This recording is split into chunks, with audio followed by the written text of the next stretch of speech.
Hoje nós vamos apresentar o seminário e o tema do seminário é Primeiro Reinado. Os componentes do grupo são Letícia Souza, Marcos Gomes e Stephanie Lima. Agora eu vou falar sobre a independência. A proclamação da independência é comemorada no dia 7 de setembro de 1822, onde Dom Pedro ele grita às margens do rio Ipiranga, independência ou morte. Mas na verdade não é bem assim. Para entendermos como ficamos independentes de Portugal, precisamos entender desde a chegada dos portugueses ao Brasil. Em 1807, a coroa portuguesa estava sendo muito pressionada pelas tropas do Napoleão e resolveram se mudar para sua colônia mais rica, que era o Brasil. E com a chegada dos portugueses ao Brasil, ocorreu muitas mudanças, tanto na economia como na política. Eles fizeram muitas mudanças. E em 1815, depois de tudo isso, o Dom João VI, ele declara que o Brasil agora é colônia do Reino Unido com Portugal e Algarves. E em 1821, o Dom João ele tem que retornar a Portugal, deixando assim o seu filho, o príncipe regente, no comando. Mas com isso, os portugueses ficaram muito preocupados com o crescimento do Brasil e botaram pressão no Dom João para que ele rebaixasse novamente para a colônia e que também assinasse um documento falando sobre o príncipe regente não ter mais poder, ou seja, deixar o cargo dele sem efeito. A isso, Dom Pedro ele recebe uma carta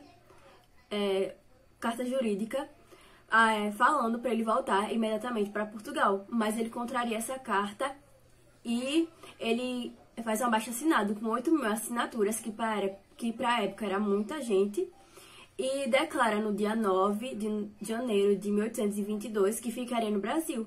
E após isso, ele vai a São Paulo buscar apoio político, deixando no comando Leopoldina e seu ministro José Bonifácio. E com isso, nesse meio tempo, Leopoldina recebeu uma carta de Portugal ameaçando a recolonização do Brasil se Dom Pedro não voltasse para Portugal.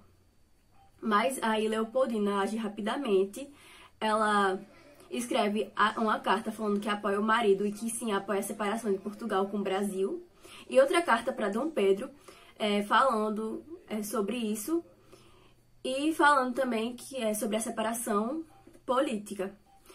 E José Bonifácio ele fica encarregado de entregar essa carta a Dom Pedro.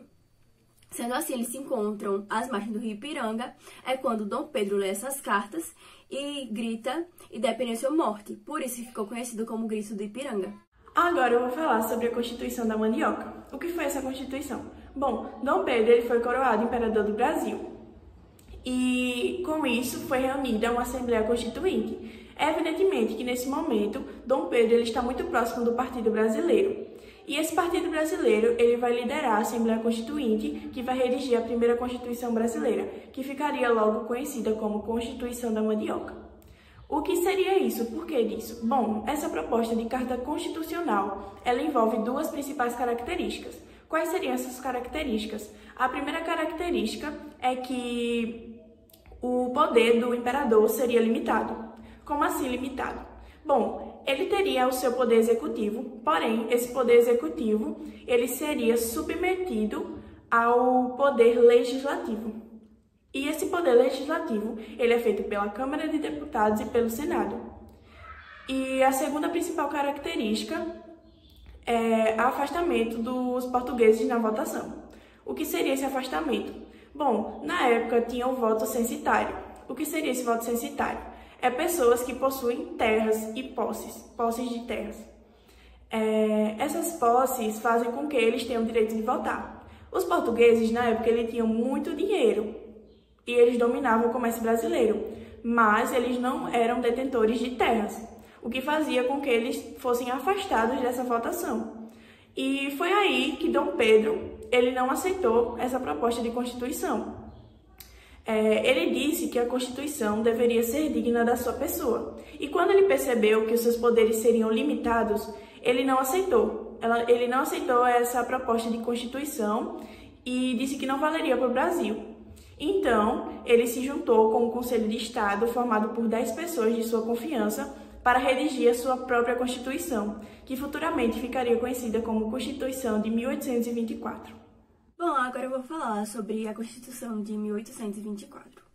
A Constituição de 1824 ela foi construída a partir de um projeto de Dom Pedro I, após o rompimento da Assembleia Constituinte em 1823, e que foi consequência de várias disputas internas que cercavam o Brasil após a sua independência. Dom Pedro I, com a ajuda dos portugueses, eles tiveram que mediar entre os liberais e os conservadores daquela época, e diante disso, eles acabaram dissolvendo a Assembleia Constituinte, e no ano seguinte, após 1823, eles acabaram impondo o seu projeto, que viria a ser a primeira Constituição brasileira. Sua principal função era o quê? Era dar poder a Dom Pedro. Esse poder era o poder moderador, que ficava acima dos três poderes, o executivo, o judiciário e o legislativo. E as outras características eram ter o Brasil como império, tendo sua carta outorgada e mostrando agora que era uma monarquia hereditária e constitucional, centralizada em um Estado. A igreja também se juntava ao Estado e a religião oficial era o catolicismo. As eleições eram indiretas e quem podia votar era apenas homens livres, maiores de 25 anos e com a renda de R$100.000 por ano, ou seja, quase ninguém. Os cargos de senadores também eram somente os indivíduos que tinham R$800.000 por ano. E essa Constituição tinha 179 artigos e durou 65 anos. Agora eu irei falar sobre a Confederação do Equador. Foi um movimento revolucionário separatista que eclodiu no dia 2 de julho de 1824 em Pernambuco e se alastrou pelas outras províncias do Nordeste. Esse movimento ele representou uma reação à tendência monarquista de Dom Pedro I. As atitudes de Dom Pedro I provocaram revolta entre os políticos de pensamento liberal, pois eles achavam essas atitudes muito autoritárias. A reação mais enérgica aconteceu em julho de 1824 na província de Pernambuco, pois os grupos sociais do Nordeste eles estavam muito descontentes com o governo imperial. E os membros de elite eles estavam preocupados com a queda contínua da exportação de açúcar. Por sua vez, grupos de pequenos comerciantes, militares de baixa patente, negros livres e escravos, eles estavam vivendo um estado de extrema miséria. Então, eles se uniram momentaneamente em torno de 10 contrários à monarquia e à centralização. Líderes como Supriano Barata e Frei Caneca defendiam a instalação de um regime republicano. O que seria esse regime? Seria respeitar as províncias. Cada província ela tem autonomia entre si. E o líder que mais era assim expressivo era o Frei Caneca, pois ele era mais expressivo à oposição liberal. Além de defender o regime republicano, ele era contra o mandato vitalício dos senadores e ele detestava era contra a existência do poder moderador. E esse movimento ele eclodiu mais ainda quando o Dom Pedro I ele colocou um novo presidente na província de Pernambuco, indo contra as políticas locais. Então, liderado pelo Francisco Paz de Andrade, antigo presidente da província de Pernambuco, os revoltosos eles desejavam a criação da Confederação do Equador, que seria um estado que reuniria todas as províncias do Nordeste e seria sob o regime republicano e federalista, que significava a autonomia das províncias, como eu já tinha falado anteriormente. Os líderes mais democráticos eles defendiam a extinção do tráfico negreiro e também a igualdade social. Isso fez com que os grandes proprietários de fazenda desistissem do movimento, pois eles ficaram com medo de acontecer uma revolta popular. Então, esse movimento, ele abandonado pela elite, ele começou a enfraquecer. Então, ele não resistiu à repressão do governo imperial. Dom Pedro, ele pegou dinheiro emprestado com banqueiros britânicos e ele contratou uma esquadra naval que foi liderada pelo escocês Lord Cockerell, e também, além disso, ele mandou forças terrestres para o Nordeste, liderada pelo brigadeiro Francisco de Lima e Silva. Então, esses revoltosos sendo atacados pelo mar e pela terra, eles não conseguiram resistir, eles foram derrotados. E alguns líderes, eles conseguiram fugir, pois eles conseguiram fugir do país, e outros, eles foram condenados. E foi assim que, mais ou menos, que acabou, né, esse movimento. Falando agora sobre a Guerra da Cisplatina, bom, a Guerra da Cisplatina, ela começou em 1825 e acabou em 1828. Foi contra o Império do Brasil versus a Argentina. Eles disputaram a Terra da Cisplatina, que hoje em dia a gente conhece como o Uruguai. Bom, tudo começou ali quando Portugal acabou fundando a Cisplatina, mas eles não se chamavam assim. Quando eles encontraram esse território, eles acabaram colocando o nome de Colônia de Sacramento. Então ali eles se colonizaram, colocaram seus costumes, colocaram sua cultura, sua língua, e ali ficaram. Isso aconteceu antes da coroa portuguesa chegar. Porque quando a coroa portuguesa chegou, eles decidiram anexar a Cisplatina com o Brasil. Isso aconteceu por quê? Porque o exército de Napoleão Bonaparte estava crescendo muito, e muito em questão de poder. Eles cresceram tanto que tomaram até a Espanha. E ali Napoleão acabou colocando até seu irmão como rei. E proibiu aqueles países dali de fazer comércio, e ameaçou quem fazesse comércio com a Inglaterra, falou que ia invadir, ia dominar. Porém, Portugal decidiu não cortar seus laços com a Inglaterra, e Napoleão acabou invadindo Portugal, e a coroa portuguesa acabou fugindo aqui para o Brasil. Com isso, eles invadiram a região do Uruguai e anexaram. Por um tempo, tudo ficou em paz. Porém, a Argentina começou a demonstrar que não concordava com isso. Eles falavam que o Uruguai, ele deveria ser um país independente. Mas eles não falavam isso por simpatia ou por um lado bem. E sim porque eles estavam de olho naquele território.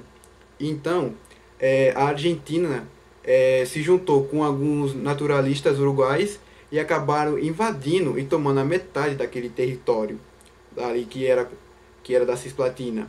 E o Brasil, ao ver isso, acabou declarando guerra à Argentina e a esses naturalistas. Porém, o Brasil sabia e estava preocupado que eles estavam passando por uma crise econômica muito grande.